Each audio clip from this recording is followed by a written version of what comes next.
Marks देखिए, आप लोग एग्जाम में अच्छे मार्क्स कब ला सकते हैं? तो अच्छे मार्क्स लाने के लिए सबसे पहले आप लोग को इस बात को समझना होगा। इस बात को अगर आप लोग ध्यान से समझ गए तो निश्चित रूप से एग्जाम में आप लोग जो है अच्छे मार्क्स ला सकते हैं। नमस्कार, आप सभी को स्वागत है हमारे चैनल पर।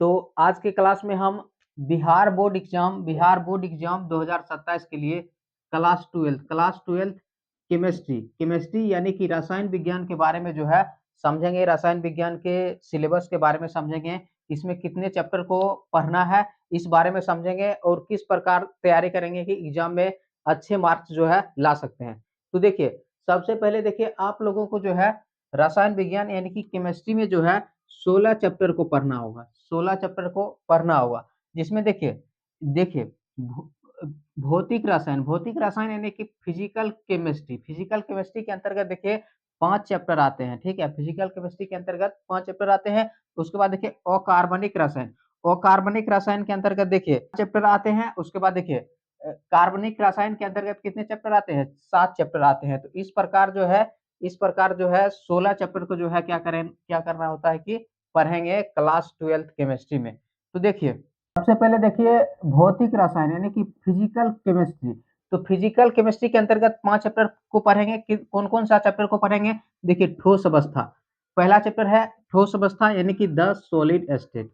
ठीक है, बहुत इजी चैप्टर है ठोस अवस्था जो है द सॉलिड स्टेट। उसके बाद देखिए विलयन पढ़ेंगे, सॉल्यूशंस को पढ़ेंगे। 2 नंबर चैप्टर को विलयन चैप्टर को पढ़ेंगे।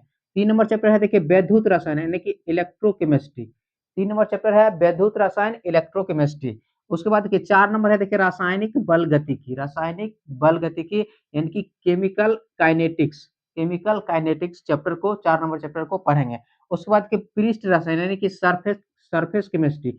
तो इस प्रकार जो है 5 चैप्टर को जो है फिर 5 चैप्टर जो है फिजिकल केमिस्ट्री के अंतर्गत आते हैं, जो है भौतिक रसायन के अंतर्गत आते हैं। ठीक है, यहाँ से देखिए फिजिकल केमिस्ट्री के अंतर्गत 25 मार्क्स तक का क्वेश्चन जो है पूछा जाता है एग्जाम में। 25 मार्क्स तक का क्वेश्चन एग्जाम में आता है फिजिकल केमिस्ट्री से। ठीक है, उसके बाद देखिए अकार्बनिक रसायन यानी कि इनऑर्गेनिक केमिस्ट्री। देखिए इनऑर्गेनिक केमिस्ट्री के अंतर्गत के 4 चैप्टर आते हैं, जिसमें देखिए तत्वों के निष्कर्षण के सिद्धांत एवं प्रक्रम। जिसमें देखिए 6 नंबर चैप्टर से शुरुआत होता है, जिसका नाम क्या है? तत्वों के निष्कर्षण के सिद्धांत एवं प्रक्रम यानी कि general principles and process isolation of elements. ठीक है, यानी 6 नंबर चैप्टर। ठीक है, काफी इंपोर्टेंट चैप्टर है। इस चैप्टर से एक 5 मार्क्स का क्वेश्चन लॉन्ग क्वेश्चन पूछा जाता है। उसके बाद शॉर्ट टाइप ऑब्जेक्टिव क्वेश्चन भी पूछा जाता है। उसके बाद देखिए पी ब्लॉक के तत्व है। पी ब्लॉक के तत्व यानी कि द पी ब्लॉक एलिमेंट्स। तो इसके अंतर्गत जो है पी ब्लॉक के अंतर्गत के तत्व जो है उसके बारे में जो है पढ़ते हैं। ठीक है, उसके बाद देखिए डी और एफ ब्लॉक के तत्व।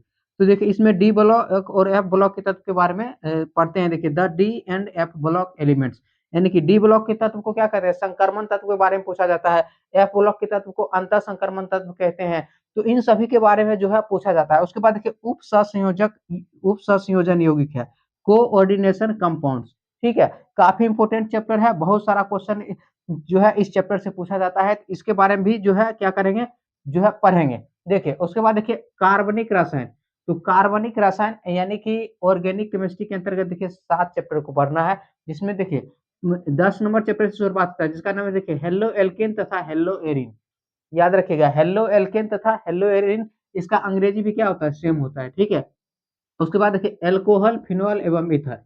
एल्कोहल के बारे में पढ़ेंगे। फिनॉल, जब बेंजीन रिंग में OH जोड़ देते हैं तो उसे क्या कहते हैं? फिनॉल कहते हैं। उसके बाद एल्कोहल के बारे में पढ़ना है, बारे में पढ़ेंगे। उसके बाद देखिए एल्डिहाइड हो गया, कीटोन हो गया एवं कार्बोक्सिलिक अम्ल के बारे में पढ़ेंगे। उसके बाद देखिए एमीन्स के बारे में पढ़ेंगे। एमीन्स के बारे में 13 नंबर चैप्टर में एमीन्स के बारे में पढ़ेंगे। देखिए 14 नंबर चैप्टर में जैव अणु यानी कि बायो मोलिकुल्स के बारे में पढ़ेंगे। उसके बाद देखिए 5 नंबर चैप्टर है देखिए बहुलक यानी कि पॉलीमर्स के बारे में पढ़ेंगे। उसके बाद देखिए दैनिक जीवन में रसायन जो है देखिए केमिस्ट्री इन एवरीडे लाइफ। तो देखिए इस प्रकार जो है 16 चैप्टर को पढ़ेंगे और देखिए 70 मार्क्स। देखिए आप लोग एग्जाम में अच्छे मार्क्स कब ला सकते हैं? तो अच्छे मार्क्स लाने के लिए सबसे पहले आप लोग को इस बात को समझना होगा। इस बात को अगर आप लोग ध्यान से समझ गए तो निश्चित रूप से एग्जाम में आप लोग जो है अच्छे मार्क्स ला सकते हैं। तो अच्छे मार्क्स को समझने के लिए सबसे पहले आप लोग को एग्जाम पैटर्न को समझना होगा कि एग्जाम पैटर्न क्या होता है। तो देखिए एग्जाम पैटर्न देखिए 70 मार्क्स का एग्जाम होता है। 70 मार्क्स का 70 मार्क्स का एग्जाम होता है, जिसमें देखिए जिसमें ऑब्जेक्टिव क्वेश्चन पूछा जाता है, 70 क्वेश्चन पूछा जाता है, 70 क्वेश्चन पूछा जाता है और इसमें से 35 क्वेश्चन जो है बनाना होता है। 35 क्वेश्चन के लिए एक क्वेश्चन के लिए 1 मार्क्स दिया जाता है, 35 क्वेश्चन के लिए यहाँ से 35 जो है मार्क्स दिया जाता है। उसके बाद देखिए शॉर्ट टाइप क्वेश्चन, दूसरा बात याद रखिएगा, शॉर्ट टाइप क्वेश्चन जो है, शॉर्ट क्वेश्चन जो है, शॉर्ट क्वेश्चन देखिए 20 क्वेश्चन पूछता है, 20 क्वेश्चन पूछता है, इसमें से 10 बनाना पड़ता है, 10 क्वेश्चन बनाना पड़ता है। तो एक क्वेश्चन के लिए 2 मार्क्स दिया जाता है, तो 10 क्वेश्चन के लिए कितना मार्क्स, 20 मार्क यहाँ से मिलता है, ठीक है। उसके बाद देखिए लॉन्ग क्वेश्चन, उसके बाद देखिए लॉन्ग क्वेश्चन, लॉन्ग क्वेश्चन जो है याद रखिएगा, लॉन्ग क्वेश्चन देखिए 6 क्वेश्चन पूछता है, एक क्वेश्चन के 5 मार्क्स दिया जाता है, इसमें से 3 प्रश्न बनाना होता है, तो यहाँ से 15 मार्क्स मिल जाता है। तो टोटल कितना हो गया, 70 मार्क्स का क्या होता है, एग्जाम होता है, ठीक है, एग्जाम होता है। तो 70 मार्क्स, अब 70 मार्क्स जो है इसमें से, और 30 मार्क्स जो होता है प्रैक्टिकल मिलता है, 30 मार्क्स क्या होता है, प्रैक्टिकल मिलता है। तो देखिए एग्जाम पैटर्न देखिए ईजी है, 70 ऑब्जेक्टिव में से 35 क्वेश्चन को ही बनाना पड़ता है। उसके बाद देखिए शॉर्ट क्वेश्चन, शॉर्ट क्वेश्चन यानी कि शॉर्ट क्वेश्चन देखिए 20 क्वेश्चन पूछता है, उसमें से 10 क्वेश्चन पूछा जाता है, और लॉन्ग क्वेश्चन देखिए 6 क्वेश्चन पूछता है, उसमें से देखिए 3 क्वेश्चन बनाना पड़ता है। तो इस प्रकार क्या होता है, एग्जाम पैटर्न होता है। तो यानी कि टोटल जो है आप लोग कुल मिलाकर देखिए, टोटल जो है कम से कम 150 क्वेश्चन भी सही से याद कर लीजिएगा। तो 150 क्वेश्चन में से देखिए आप लोग को कितना क्वेश्चन बनाना है, 10 क्वेश्चन बनाना है। 10 क्वेश्चन यानी कि 20 क्वेश्चन पूछेगा, और 20 क्वेश्चन में से 10 क्वेश्चन को बनाना है। तो 20 में से 10 को बनाना है, तो 150 क्वेश्चन अगर आप लोग याद कर लीजिएगा, तो निश्चित रूप से इसमें से 10 क्वेश्चन बनाने में आप लोग को कोई परेशानी नहीं होगी, इस बात को याद रखिएगा। और उसी में से आप लोग लॉन्ग क्वेश्चन भी बना लीजिएगा आसानी से, और ऑब्जेक्टिव भी बन जाएगा। तो इस प्रकार अगर आप लोग ध्यान में रखकर जो है पढ़िएगा, तो निश्चित रूप से एग्जाम में एक भी क्वेश्चन नहीं छूट सकता है।